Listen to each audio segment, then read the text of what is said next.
Alors, à travers cette petite vidéo, on avait envie de vous partager, ou plutôt de faire un point ou une mise à jour sur ce que sont les sessions d'hypnose régressive telles qu'Aussol les propose, parce que on s'est rendu compte que, à travers les enquêtes, à travers les sessions qu'on menait, l'énergie avait changé.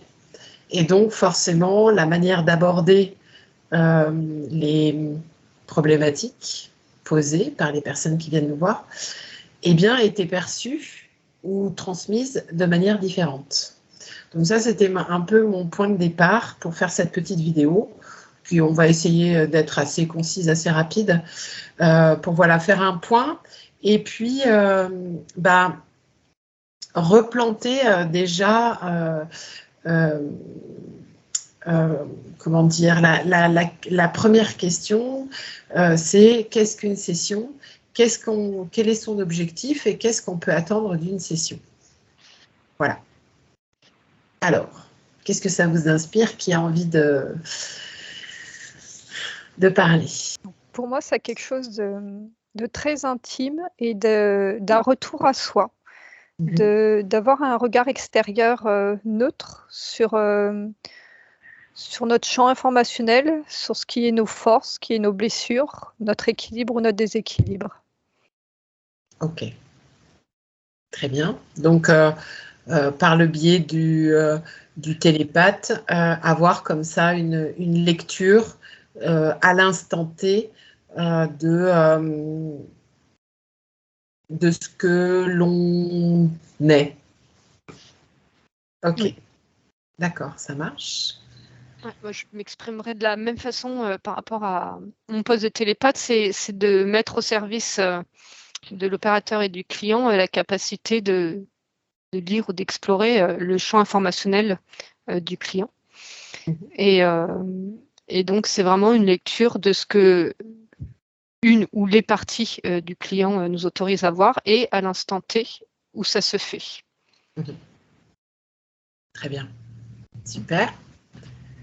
Anne, est-ce que tu veux... sinon, je ne vais pas rajouter ce qui a été déjà dit. Hein, ça exprime exactement ce que je sens, ce que je ressens. Voilà, c'est ça. D'accord. Donc, à partir du moment où le télépathe transmet ce qui lui est autorisé de percevoir à la personne qui vient nous voir, qu'est-ce que la personne peut en attendre de ces informations? Qu'est-ce qui se passe pour elle, en fait? Déjà, ce que je trouve intéressant, c'est est-ce qu'il y a une attente derrière? Et si tant est qu'il y ait une attente, que ça puisse aussi inviter à ouvrir un champ d'accueil des informations qui sont transmises. Parce que, en fait, nous, en tant que télépathe, on ne transmet que ce qui est perçu dans l'instant T et qui peut ne pas correspondre en fait à une attente qui parfois est mentale ou rationnelle de la part d'un patient, enfin d'un consultant. Et donc, c'est aussi voilà, de voir qu'une attente, en fait, ça peut parfois figer quelque chose ou générer de la frustration si cette attente n'est pas nourrie. Et voilà, c'est vraiment cette invitation aussi de disponibilité à accueillir ce qui est vu, parce que forcément, c'est au service, et voilà, de pouvoir en faire quelque chose, en fait, ensemble. Il y a vraiment, pour moi, une notion d'équipe, d'espace qui est ouvert, où tout le monde, en fait, a sa place, l'opérateur, le télépathe, le consultant, et voilà, d'optimiser finalement cet espace informationnel, et du coup, voilà, que ça soit vraiment évolutif et constructif, quoi. Ok. Moi, je compléterai par rapport à la spécificité, on va dire, du protocole au sol ou de la perception au sol, qui est la reconnexion à la source. Donc, ça permet, une fois qu'on a la capacité de se connecter au champ global informationnel, de cibler un champ d'observation, d'observer le champ énergétique de la personne et de voir qu'est-ce qui peut entraver d'une façon ou une autre sa pleine connexion à la source, donc à lui-même. Et avec la posture de dire que si quelque chose entrave cette connexion, c'est pas forcément des attaques qui viennent de l'extérieur, mais d'observer quelle est la faille qui fait que des interférences ou autres énergies peuvent s'y engouffrer. Et oui, et je pense que c'est un peu le tournant là qu'on est en train d'observer. En tout cas, moi que j'observe, mais je sais qu'on le partage, c'est qu'on est passé d'une hypnose, des séances d'hypnose où on observait effectivement des interférences comme des empêcheurs un peu de tourner en rond, hein, qu'on a appelé après croyances limitantes, voilà, ce genre de choses, et puis des énergies tierces qui venaient un peu nous mettre des bâtons dans les roues. Et on s'est assez vite rendu compte que quand ces empêcheurs de tourner en rond pour une bonne raison étaient désolidarisés de la structure ou déconnectés, peu importe, il fallait que ça soit impérativement accompagné à post-session.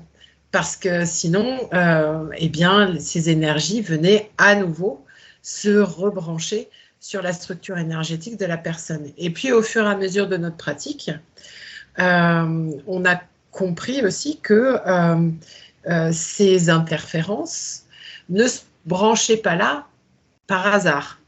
C'est qu'elles venaient nourrir, en fait, des charges émotionnelles, un déséquilibre, voilà, pour parler très globalement, un déséquilibre qui était finalement nourri de manière souvent très inconsciente par la personne. Ça peut être voilà, des charges émotionnelles, les fameuses croyances limitantes, des comportements conditionnés, mais voilà, à partir du moment où on rentre dans ce monde, on est forcément conditionné pour pouvoir y vivre, sinon on ne pourrait pas. Et que donc tout ça, en fait, nous entrave. Et que plus que de parler d'interférences extérieures, finalement, il y a comme un regard intérieur qui se fait en disant, OK, qu'est-ce que je me mets comme limite qui me fait finalement tourner en rond ou en tout cas percevoir, rencontrer, vivre toujours les mêmes situations, les mêmes personnes. Et finalement, l'hypnose qui était au départ régressive devient finalement quelque chose d'introspectif. Et on ne parle plus tellement d'interférences extérieures, mais d'interférences comme des programmes qu'on a autorisés à rentrer dans notre champ pour pouvoir vivre certaines choses. Voilà. Est-ce que vous êtes d'accord avec ce que je viens de dire déjà? Est-ce que vous voulez rajouter quelque chose aussi? Bon, moi, entièrement d'accord. Le mot qui me vient, c'est vraiment clé de compréhension. La session avec un télépathe, donc question assistée, ça amène des clés de compréhension, mais pas dans le sens mental. Souvent, les gens disent, il y a un mot, il y a quelque chose qui a fait un déclic intérieur, comme si un mécanisme s'était réaligné. Et il n'y a pas du tout de démarche psychanalytique, de démarche autre d'analyse. C'est être dans le moment présent, dans la réception, et les choses se font toutes seules. Et on observe souvent que c'est l'énergie du client qui nous guide pendant la session pour aller éclairer des points de blocage qui s'avèrent être des failles, qui peuvent être sur le plan de cette vie-ci, mais aussi sur d'autres niveaux de conscience où on est amené. Et ça amène vraiment une conscientisation profonde de qui on est, mais sur plusieurs plans. Et cette compréhension, cette conscientisation, ça invite à chacun de reprendre sa souveraineté Et à partir du moment où le client reprend sa souveraineté et que l'on perçoit, donc en tant que télépathe de l'intérieur, que au lieu d'être sur un champ énergétique qui se fait envahir, il reprend sa souveraineté, qu'il est sur un champ énergétique qui se déploie, les failles se comblent, les liens se dissolvent et que les interférences que moi je dis opportunistes qui viennent se greffer sur le champ énergétique du client n'ont plus de point d'accès, quoi. Ouais, c'est ça. C'est la notion un peu d'interface, comme si finalement le fait d'être vu aussi dans ce qu'on ressent profondément, souvent les consultants en fait disent ah ouais ça me parle en fait, je sens que c'est vrai, et de se sentir comme validé dans un ressenti intérieur, ça permet de faire remonter à la conscience tout ça, et c'est comme si ça permet une intégration beaucoup plus profonde à travers des prises de conscience. Et finalement, c'est ça, ce mécanisme dont tu parlais, Julie, que quelque part, en fait, ça se fait tout seul. Mais il y a vraiment cette interaction des champs, en fait, de conscience à travers un support télépathique, l'opérateur et le consultant, et que finalement, ça crée quelque chose, en fait, vraiment, d'un point de vue énergétique, et un retour à soi qui permet cette reprise de souveraineté, ce qui est important, parce que dans ce système, du coup, ça libère des peurs, et ça permet de sentir qu'on a un potentiel, on a des ressources aussi pour maintenant être beaucoup plus autonome aussi dans tous ces accès d'équilibre émotionnel et autres. Et je pense que tu as dit le mot juste, Anne, c'est l'autonomie.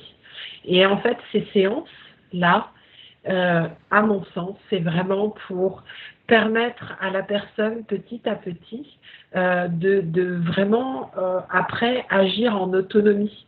Et la souveraineté aussi amène ça, c'est-à-dire qu'à partir du moment où je reprends mon pouvoir d'observation de moi à l'intérieur de moi et que je suis vue et reconnue, je peux ensuite faire le travail, la poursuite du travail tout seul. Et c'est en ça que c'est très intéressant, et je pense qu'il faut le répéter. Les séances telles qu'on les propose ne sont absolument pas magiques. Ça, c'est vraiment très, très important parce qu'on passe, et je le redis, pardon pour la redite, mais d'une première observation qui était finalement avec des phénomènes qui semblaient extérieurs, en tout cas à l'époque, on traduisait comme ça, qui ont une réalité, vers maintenant quelque chose qui est très intérieur, qui est de notre pouvoir de modifier quand on le souhaite. Et c'est là où ça devient vraiment très intéressant et très porteur, c'est qu'on ne rejette plus la faute à l'extérieur, mais on reprend notre capacité de pouvoir régler les choses à partir de nous. Et c'est ce que les sessions finalement invitent de plus en plus à faire, même complètement, c'est de reprendre ce pouvoir-là. Et quand on fait une session, il faut bien comprendre qu'on va finalement aller regarder quelque chose qui n'est pas super, j'allais dire, pas super glamour à regarder, c'est-à-dire où sont tes failles, qu'est-ce qui fait que tu tournes en rond, regarde, et ok, il y a ce moment d'humilité qui dit ben oui, en fait, je suis le propre auteur de mon dysfonctionnement. Et puis, ça permet de rebondir pour aller changer ce qui ne convient plus, ce qui ne fonctionne plus, puisque ça a été vu. Et pendant cette session, c'est cet accompagnement-là. Mais en aucun cas, ça n'est magique. C'est pas parce que la personne, sa structure énergétique va enlever des interférences que ça y est, on est sauvé, ça va aller mieux, l'éveil va arriver et ça sera merveilleux. Ça ne fonctionne pas comme ça. Voilà. Et là, tu as mis un mot très juste, l'accompagnement. C'est vrai qu'on appelle ça des séances assistées, mais en fait, ce sont des séances accompagnées. Tout à fait. Accompagner chacun à reprendre sa responsabilité et son pouvoir personnel, en fait. Tout à fait. Et ne plus croire qu'on remet le pouvoir entre les mains de quelqu'un d'autre, et notamment un thérapeute, et que c'est lui qui va faire le job, parce que finalement, ça, c'est une illusion. Ouais. Et moi, je voulais rajouter qu'il faut bien entendre ce que tu as dit, Anso, de ne pas mettre de la culpabilité quand on prend conscience que on est maître de sa vie, parce que bon, on sait et on voit régulièrement en séance des personnes qui ont vécu dans cette vie-ci beaucoup de choses très difficiles, et qu'il n'y a pas de culpabilité à porter, dans le sens où c'est moi qui ai créé le problème de par la personne que je suis, et que les clés de compréhension sont là pour faire monter en conscience la compréhension d'événements traumatiques vécus qui peuvent être reliés sur des mémoires familiales, des mémoires de vie antérieure, ou bien d'autres, parce que chaque séance est unique. Voilà, c'est vraiment ne pas être dans une culpabilité de dire je suis responsable, moi en tant que personne, d'avoir été agressée quand j'étais enfant, par exemple. Hein. Faut pas l'entendre comme ça. Hein. Ouais, ça c'est super important, ouais, parce que du coup, c'est vrai que ça permet de mettre en lumière des schémas, mais pour autant, tous ces schémas, comme ils sont dans le champ mémoriel, par définition, ils sont inconscients. Et donc, souvent, la personne qui se sent pas bien, c'est qu'elle sait qu'il y a quelque chose qui va pas, mais elle sait pas quoi. Et donc, quand on met ça en lumière, on se dit, ok, je porte ça. Donc, c'est vrai que c'est après, à un moment donné, un travail de pouvoir libérer tous ces espaces, ces blocages. Mais pour autant, c'est pas de se culpabiliser, effectivement, à se dire, c'est ma faute, en fait. Mais par contre, c'est de ma responsabilité maintenant d'accepter de me laisser accompagner, pouvoir permettre en fait à ce travail de libération de se faire au travers des sessions, par exemple, qu'on propose. Tout à fait. Ok. Est-ce que vous avez envie d'ajouter autre chose? Je pense que ce point était vraiment important. On avait vraiment envie de le faire parce que on voit, et tous ceux qui regarderont cette vidéo en conviendront, que vraiment les énergies bougent, et on bouge très très très vite. Et pour certains, ça devient très inconfortable. Après, le curseur varie en fonction de chacun, mais bon, on a tous senti un inconfort plus ou moins grand, et du coup, une envie d'être aidé, de se sortir de là pour pouvoir reprendre son souffle et respirer, mais à notre sens, et je vais parler aussi pour vous trois, vous ajouterez quelque chose si vous le souhaitez, mais il n'y a rien de plus, là pour le coup, magique et formidable que humblement accompagner quelqu'un dans son autonomie, de lui dire finalement, de transmettre en fait de ces parties subtiles, regarde, tu es capable de te libérer de tout ça, quoi. Voilà, et c'est humblement, je pense, le fond de notre pratique et notre credo à toutes les quatre, c'est justement ces accompagnements comme ça de 2 heures où voilà, on transmet la capacité de chacun à s'autonomiser, et elle est là finalement la voie de sortie, en tout cas de l'inconfort, me semble-t-il. Voilà. Je voulais juste rajouter par rapport à la notion d'attente qu'a évoqué Anne tout au début, et que les personnes qui se disent même intuitivement ça me parle, qu'elles prennent le temps de formaliser quelles sont les attentes, et si quelque part s'il y a un doute, à demander si déjà choisir l'équipe qui peut répondre à ces attentes, parce qu'on a le même process, mais même au sein d'Au-Sol, les équipes ont une teinte différente, donc peuvent avoir un point de vue différent, même chaque télépathe. Donc, identifier déjà pour le futur client ses propres attentes, et vérifier en échangeant avec l'opérateur si c'est OK par rapport à ces attentes-là, sachant qu'on n'est pas dans des visées thérapeutiques de guérison. Et donc, si c'est l'attente principale, ou de faire retrouver un travail, ou faire revenir l'être aimé, c'est pas ce que nous, en tout cas, on propose. Oui, et donc, mais ça doit venir du client, qui doit déjà se poser la question en lui-même quelle est ma vibration profonde qui m'amène à vouloir faire la session.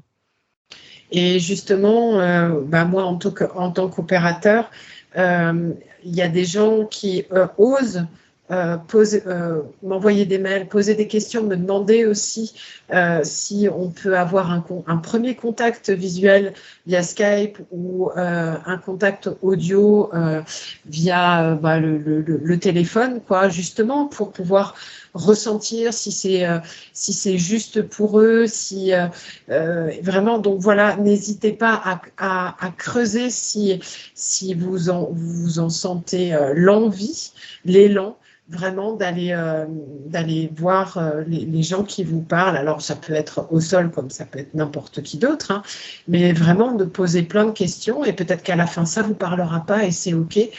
Parce que dans une session, une session demande un réel engagement. Enfin, pour moi, et d'ailleurs beaucoup le disent, c'est un rendez-vous avec soi-même qu'on s'offre, et que et donc c'est un rendez-vous qui est beau, qui est chouette, et c'est bien de pouvoir prendre tous les renseignements, vraiment oser, aller contacter les membres pour avoir plein d'infos si besoin. Voilà, c'est tout ce qu'on voulait vous dire aujourd'hui. Est-ce que vous avez quelque chose à rajouter, les filles, ou on arrête là? Non. Oui. Non, c'est ok. Que souvent les sessions, c'est quand même des moments d'échange et de partage qui sont super riches et qui sont chouettes et joyeux, quoi. C'est même si on peut aborder des aspects un peu plus lourds, c'est quand même sous-tendu d'une énergie empreinte d'envie, de légèreté, et puis la joie de se retrouver. Donc c'est ça aussi, c'est vrai aussi que c'est une rencontre entre nous, donc c'est important aussi de planter ça au centre pour passer un bon moment. Tu as bien raison. Alors c'est vrai qu'on avait décidé de faire cette vidéo parce qu'effectivement les énergies du moment sont très tendues et du coup certaines personnes qui viennent nous voir sont un peu perdues, ont des attentes qui sont finalement pas ce qu'on propose, ou peuvent être déçus, machin. C'était un peu à la lumière de ces énergies pas commodes, mais tu as raison de terminer cette vidéo en disant une session, c'est quand même un moment extrêmement joyeux, un rendez-vous, comme tu disais, Julie, intime, ou qui a été prévu dans l'agenda céleste avec l'équipe choisie. Voilà, c'est d'abord un très beau moment, effectivement. Merci à vous pour ce petit mot. Merci à vous. Peut-être qu'on commencera si les gens ont des questions ou des envies particulières. N'hésitez pas à les poster en bas de la vidéo. Puis soit on peut répondre vite par écrit, soit on fera une petite vidéo pour répondre. Ma foi, pourquoi pas. Voilà. Allez, salut à tous. Salut. Salut.